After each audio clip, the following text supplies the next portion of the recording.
Ok, boa noite Brasil, novo programa de fofoca no ar, várias bombas. Não, eu não vou plagiar o TV Fama, nem sei se pode falar TV Fama na real. Ah, mas eu podia fazer uma coisa bem sem noção também, né, tipo ligar pro sequestrador no meio de um sequestro e atrapalhar as negociações.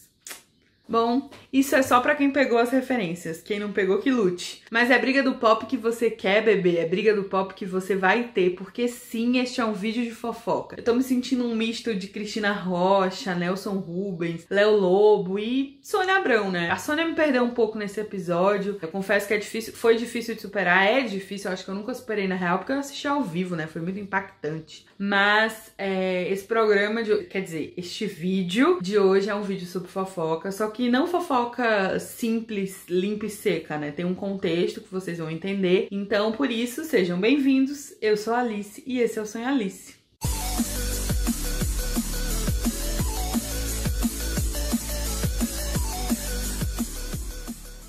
Hello, chuchus! Estou aqui para mais um vídeo. Esse vídeo é a continuação do vídeo anterior que fala sobre competitividade feminina, só que agora no mundo dos famosos. Antes de começar, eu preciso fazer um adendo importante. Feminismo não é salvo-conduto para justificar a escrotice de mulher. Por que eu tô falando isso? Porque depois do vídeo anterior, em que eu falei que as outras mulheres não são nossas inimigas, uma amiga veio me questionar se ela era obrigada a apoiar uma mulher que deliberadamente se relaciona com um homem casado. No caso, nós estávamos falando sobre a Arícia Silva, a suposta atual amante ou ex-amante, enfim, não sei, do Arthur Aguiar. E como esse é um vídeo sobre fofoca, eu achei que seria o gancho perfeito, porque a Arícia, depois de toda a história exposta, ficou meio que fazendo piada, debochando da história, fazendo pouco disso tudo nas redes sociais dela, né, nos stories, e de certa forma, mesmo que indiretamente, debochando da Maíra, né, da corna. E aí, pegando o gancho do vídeo anterior, eu me pergunto, e os ataques ao marido traidor? Onde estão? Né? Porque o que mais se viu na real foram ataques às duas influencers. Uma tida como louca, biscoiteira, que não tolera o fim do relacionamento, e a outra tida como destruidora de lares, debochada, enfim, as duas se antagonizando, enquanto o macho, que foi quem causou tudo isso, corre livre, leve e solto, saindo pela tangente, sendo quase admirado. E aí esse é o questionamento principal dessa conversa de hoje. Por quê? Apesar de que isso aqui pode ser, na real, um mergulho no mundo dos famosos, nas entranhas das fofocas. Ah, louco, eu sempre quis falar isso. Me senti em celebridade. Mas enfim, sim, este é um vídeo sobre fofoca, como eu já deixei claro, né? Mas não é um vídeo de fofoca só fofoca, né? Tem um contexto. Por quê? Porque essas fofocas já são batidas, vocês já sabem delas indo, voltando, subindo e descendo. E aí eu queria analisá-las hoje sob outro prisma, né? Sobre o prisma da tão falada competitividade feminina. Mas também, gente, se vocês quiserem fofocar só pelo prazer da fofoca, me chama que eu vou, eu amo. Pensando sobre o porquê que o mundo dos famosos permeia tanto o nosso imaginário, eu fiquei tentando entender de onde vem esse desejo nosso de conhecer, de vivenciar esse mundo. Óbvio que tem a ver com a arte que a gente consome, né? Com o que a gente assiste, com quem a gente assiste, é tanto que a gente se interessa pela vida da pessoa, do artista que a gente gosta. Mas tem muito mais a ver com a fama mesmo, né? Com a vida glamurosa que eles mostram ter, né? Tem a ver com a curiosidade de vivenciar um mundo diferente do nosso mundo cotidiano. Esse universo pra mim sempre foi muito atrativo, porque eu sempre quis ser atriz. E tem a ver com isso mesmo. Óbvio que com a arte que eu quero fazer e tal, mas tem a ver muito com a fama, com que você acredita que seja fama. O que a gente quer mesmo é saber com quem os famosos dormem, o que eles comem, o que eles vestem, os lugares que eles frequentam. A gente quer saber com quem eles transam, com quem eles namoram, mas principalmente a gente quer saber das tretas. A gente quer saber quem briga com quem termina com quem é pivô de que término. A gente quer saber quem pega marido com amante num hotel. Gente, esse vídeo tá cheio de referências, adoro. A gente quer caos, estrago, sangue. Claro, Antônia, por favor. Sobre essas tretas, o que muito me chama a atenção é que são muito mais casos envolvendo brigas entre mulheres do que entre homens. E aí a pergunta que vale R$1 milhão, né? Alô, Silvio Santos, tá na hora de se aposentar. Por quê? Por que quando José Loreto traiu a Débora Nascimento, a traição de um marido, pai de família, pai de uma bebê quase recém-nascida, passou totalmente despercebida e se tornou secundária, enquanto o que passou a ser importante mesmo foi uma suposta briga entre a Marina Rui Barbosa e a Bruna Marquezine, ou entre a Marina Rui Barbosa e a Giovanna Eubank. Que plot twist maluco foi esse, que o cara que traiu a mulher saiu totalmente do centro da história, até Surubão de Noronha apareceu, e ele, ó, livre, leve e solto. Por que a Larissa Manoela e a Maísa precisam disputar o trono do SBT? Gente, o SBT só tem bolsominion e aquele velho babão, as bichinhas nem merecem passar por isso. Vale lembrar que a Larissa Manoela e a Maísa começaram na TV na infância, elas eram crianças e essa rivalização data de lá. Eu sei que elas fizeram uma novela juntas, mas como eu não assisti nenhuma versão de Carrossel, eu não sei se a treta começava na novela e aí as pessoas tiraram isso da ficção e trouxeram pra vida real. Mas ainda que começando da novela, a gente percebe que começar da infância, começar essas tretas, essa rivalidade entre duas meninas na infância, mostra o que a gente está ensinando para as nossas crianças, né? A gente está ensinando-os a reproduzir discursos que nem faz sentido, nem fazem sentido para eles, antes mesmo que eles consigam entender o que eles estão reproduzindo. Nossas crianças não, desculpa, nossas meninas. E os exemplos são muitos, eles continuam, são incontáveis. Lady Gaga versus Madonna, Madonna versus Cyndi Lauper, Xuxa e Angélica, Anitta e Ludmilla, Britney e Christina Aguilera. Nossa, tem muitos. Eu podia passar dias fazendo vídeo só sobre essas tretas. E isso foi só o que as minhas fontes do pop lembraram quando eu questionei sobre possíveis polêmicas no mundo dos famosos sobre tretas. E quando eu perguntei, eu não direcionei pra nenhum gênero, tá? Eu simplesmente perguntei sobre tretas, mas coincidentemente foi quase uma unanimidade. Só 2 casos envolvendo meninos, envolvendo homens, surgiram, que foi do Michael Jackson versus Prince e do Kanye West versus Taylor Swift.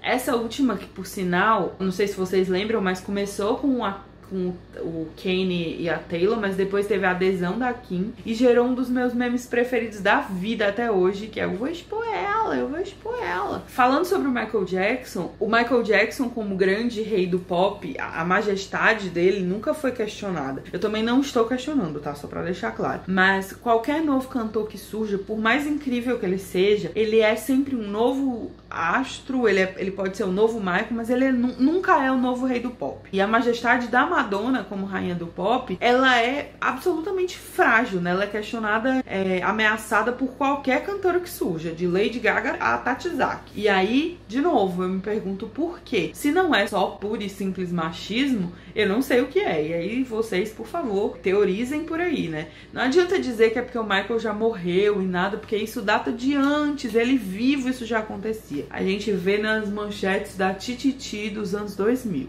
Que eu sou velha. Lembrando que eu não estou dizendo que a gente deve apoiar alguém incondicionalmente só por ser mulher, tá? Não é esse o ponto. O que a gente tem que entender é por que a gente ataca alguém e por que normalmente esses ataques surgem entre mulheres. Não é de um cara contra uma mulher, normalmente entre mulheres. E aí a gente precisa ir mais a fundo para entender de onde surgem esses ataques, por que eles surgem e por que as mulheres precisam, volta e meia, ser colocadas como inimigas. Esse era o questionamento da minha amiga sobre a Arícia, porque além da história da traição e tal, ela, além de ter se envolvido com um homem casado, ela faz pouco, ela debocha da dor da mulher traída, né? E aí isso é absurdo, super escroto. Eu não conheço a Arícia, então eu nunca nem segui, não sabe dizer o que ela fez pra ser famosa. Mas a gente precisa entender por que ela faz isso. O ponto aqui nem é defendê-la. Se a mulher foi escrota, se ela teve atitudes escrotas, se ela foi leviana, se ela foi sem caráter, que ela pague por isso, que ela seja responsabilizada pelos atos e não porque ela é mulher. É só lembrar do caso da Luísa Sonza, que enquanto ela era casada com o Whindersson, ela aparentemente foi uma boa esposa. Eu falo aparentemente porque eu não estou dentro do relacionamento de ninguém,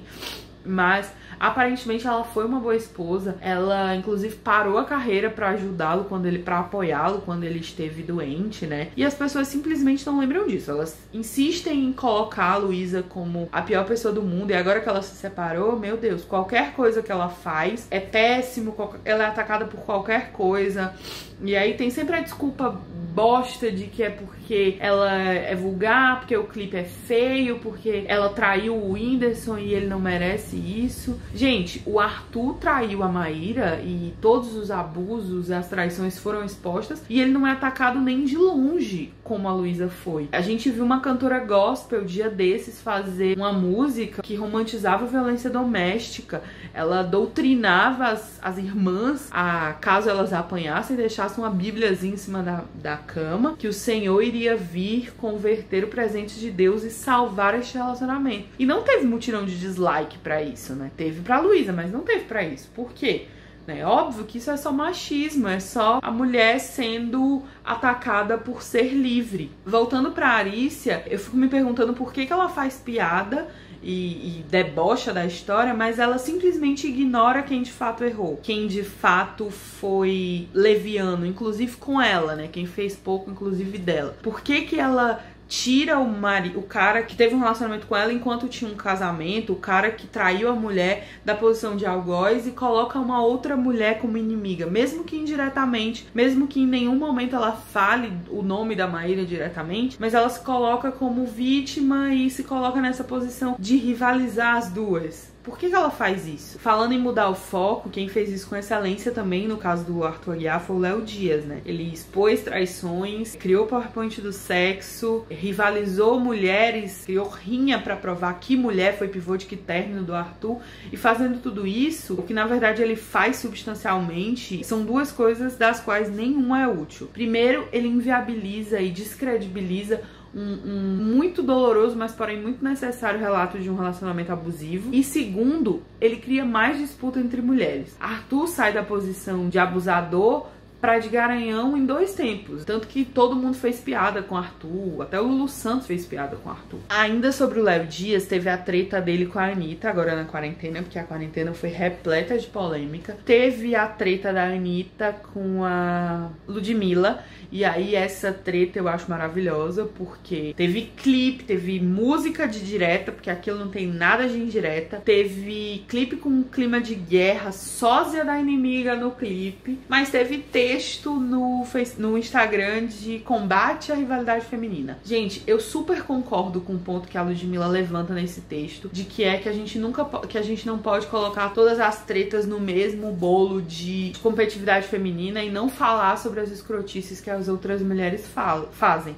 A gente tem sim que falar, obviamente, é muito necessário, até para que as pessoas não usem isso como desculpa para fazerem coisas inadmissíveis. Mas, gente, o clipe parecia Mad Max, era óbvio que aquilo era uma guerra. A história de dar a mão no final não justifica porra nenhuma. A letra da música é uma guerra declarada. E eu não estou aqui para questionar os motivos da Ludmilla para isso, mas dizer que não tem uma treta ali é fake news. Voltando pro Léo Dias e pro bafulê dele com a Anira, eles brigaram, né? E aí o Léo Dias fez a Kim e expôs ela, né? Foi surra de áudio espalhado por esse Brasil. Gente do céu, foi muito divertido.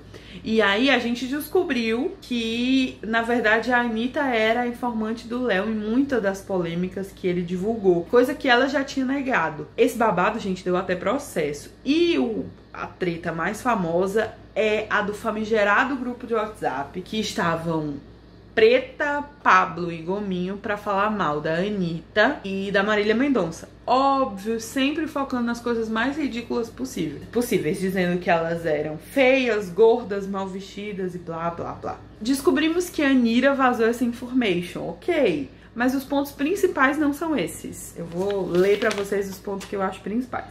1. Por que a briga entre mulheres entretém tanto os fãs e movimenta tanto a indústria do pop? 2. Por que essas disputas são tão naturalizadas ao ponto de começarem desde a infância? Lembra da Larissa Manoela e da Maísa. 3. Por que isso não acontece com os homens do mundo pop? Eu nunca vi nenhum relato de polêmica e treta envolvendo um dos meninos do One Direction, que eu não sei o nome, e o Shawn Mendes, por exemplo. E por último, e mais importante em termos de fofoca, esse grupo de WhatsApp existiu ou não existiu?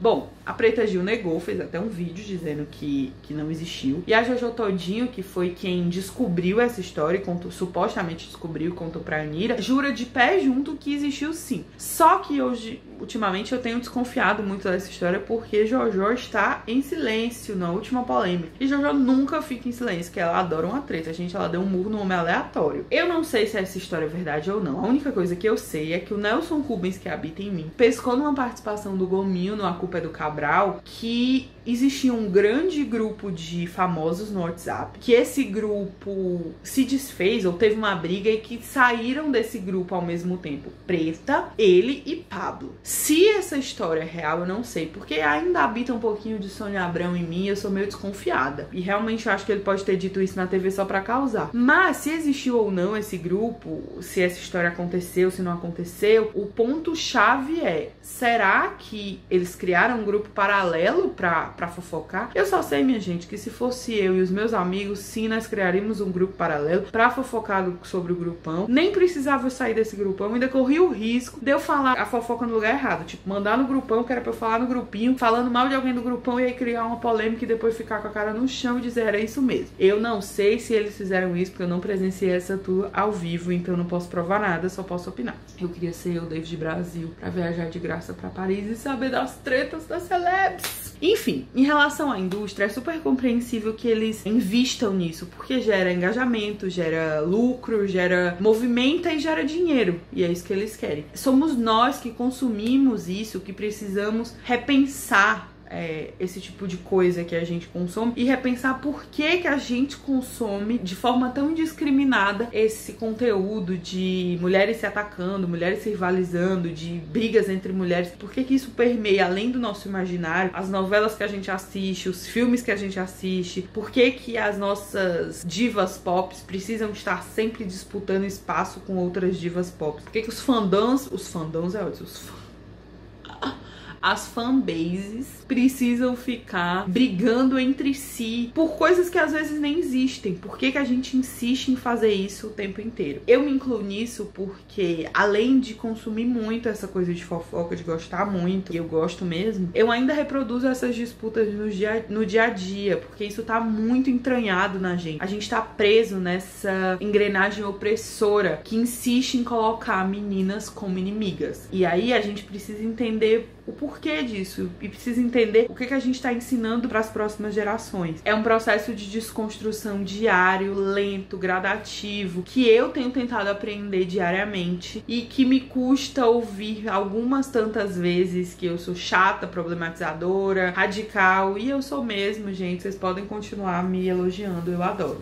Beijos. A gente precisa entender o que estamos ensinando para as próximas gerações. Vocês que são pais e mães de meninas, por favor, ensine-as a não odiar as outras meninas, as suas irmãs, a respeitá-las. A gente não precisa odiar umas às outras. O mundo já faz muito isso contra nós. A gente precisa se unir. Bom, eu já falei um monte e agora vamos para as minhas indicações de hoje. São duas.